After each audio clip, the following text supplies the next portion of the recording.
Hey there and welcome back to my channel. So today this is part 2 of my series on samples buy or buy, and I have 5 more fragrances to share with you today, and we'll see if I would buy a full bottle based on the sample or if we're just saying bye to the fragrance forever. And if you haven't already checked out part 1 of this series, it's linked in the description box below. But yeah, let's get started. So the first one is Ikat Jasmine by Aerin. And this one has jasmine sambac, jasmine Egypt infusion, exotic tuberose honeysuckle, tuberose infusion, and sandalwood. And I love this fragrance. This is one that I specifically have asked for a sample of. I spray in store all the time when I see it, and I would definitely get a full bottle of this. It is a very, very realistic jasmine-y tuberose scent. You get a very little of that sandalwood, in my opinion. I think it's just a very, very true jasmine tuberose-y scent. It's a little sweet, very, very floral, and very, very feminine. Aerin is actually the granddaughter of Estee Lauder, and she set up her own fragrance brand and just beauty brand in general, which I think is really cool. And I really like a lot of the Aerin fragrances, the ones that I've tried. I think they're all very feminine and soft and interesting, and yeah, it's a really nice brand. I haven't owned any of the bottles, but out of the ones that I've tried, I really, really like Ikat Jasmine. They're really nice bottles as well, and I would definitely get a full bottle of this.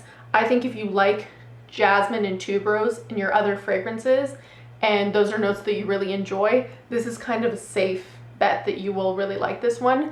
But if you're not all there with floral fragrances, or if really strong florals or full white florals don't do it for you, then you will not like this one because it's a very realistic jasmine tuberose scent. Then my second fragrance is actually also from Aerin. It's Rose de Grasse, and this one has got ambrette seeds, rose centiphilia, a Bulgarian rose, rose absolute, ambrux, and musk. And Grasse, for anyone who doesn't know, is actually kind of considered as the perfume capital of the world. It's a city in France that, you know, was really instrumental in creating perfume, and they have a lot of tours you can take there that kind of center around that as well. And I'd love to do that one day. That's kind of always been a dream of mine. But yeah, this is a very, very realistic rosy scent. There's 3 different types of rose in here. You get a little bit of that musk. I'd say it's a rosy musk, but the rose is a very realistic rose flower scent. It's a little bit maybe like you get that green rose scent as well, and rose watery, but it's not a jammy rose. It's not a powdery rose or a lipsticky rose. It's just truly the rose as a flower. And yeah, a little bit of that greenness and a little bit of musk, as I say, but it's really, really nice. Between the two, I would probably get Ikat Jasmine over this one because there are just so many scents or fragrances or perfumes or lines that kind of make this type of fragrance where it's a rose watery scent. This is a really nice one, and maybe I'd end up getting this one over another brand. I just have to decide, but I think if you have one that does this already in your collection, you might not want to get another, but if you don't, it's really, really nice. Then I've got, it's called Megalium by Carner, or Carner. It's not a French brand, it's a Spanish brand, so Carner, and it's based in Barcelona, and we'll spray this one. This one I actually kind of need to refresh my memory on because I haven't smelled it in a very long time. And this one has a lot of scents. It has royal cinnamon, cinnamon, tree leaves, mandarin, nutmeg, pimento berry, white pepper, Opanax extract, and Stritax resin. And Opanax is another type of resin, so it's basically 2 types of resin. And this is a very, very woody, spicy scent. This is something that I would never have bought just based on the notes, and even after having received it as a sample, I'm happy I have a sample, but I'm unsure about, because it truly is a very, very strong cinnamon and cinnamon tree leaf fragrance. It's very spicy. I think it's completely unisex. It's you get that nutmeg, you get a lot of, not a lot, but you do get some pepper in there. There's white pepper and pimento berry, and you definitely get the resins as well. There's 2 different types of resin. It's resinous, it's spicy, it's very cinnamony. It would be better for colder weather, but even then, for me, it's just such a realistic cinnamony scent that I wouldn't mind maybe having this as like a candle to burn during the holidays, but to smell it on me and to smell it on my skin, personally, I find a little bit overwhelming, but in a way that, you know, this isn't something I really want to smell like on me. It's something I wouldn't mind to smell in my kitchen or to have as a candle to, you know, scent up my home, but on me as a fragrance, this isn't one I enjoy. But if you like cinnamony, spicy, woody, resinous scents that are very, very realistic, and it's a niche brand, so you'll definitely, it lasts a long time, then definitely check it out. And it's a good fragrance. It's well made. It's just not one I would enjoy. And yeah, once I finish up this sample, I would not repurchase or purchase.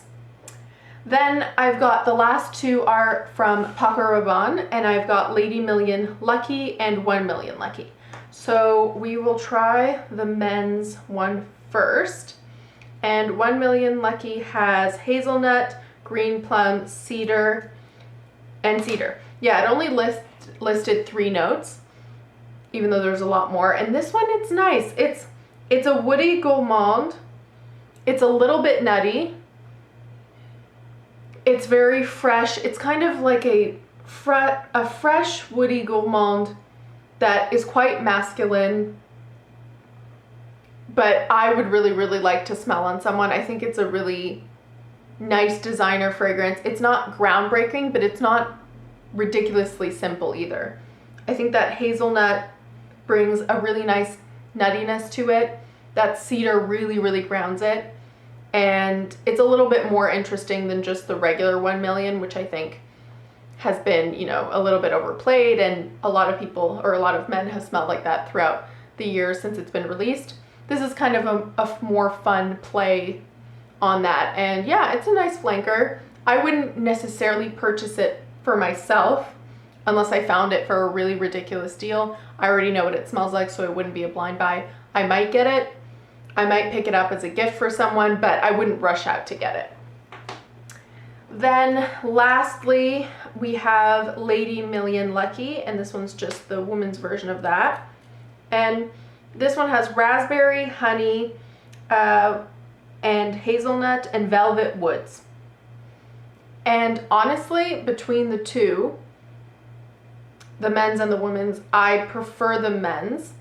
I think this one, the raspberry, is out of place for me. I think I can get the other notes, and I can get how it would have been a little bit of a richer and more interesting scent, in my opinion. And all of a sudden, the raspberry is a very, I don't want to say juvenile, but it's a very playful, fruity raspberry. It's a very young raspberry note, if that makes sense.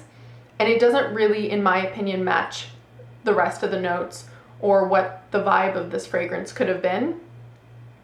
And so I kind of smell the raspberry, and then I smell all the other notes separate to that.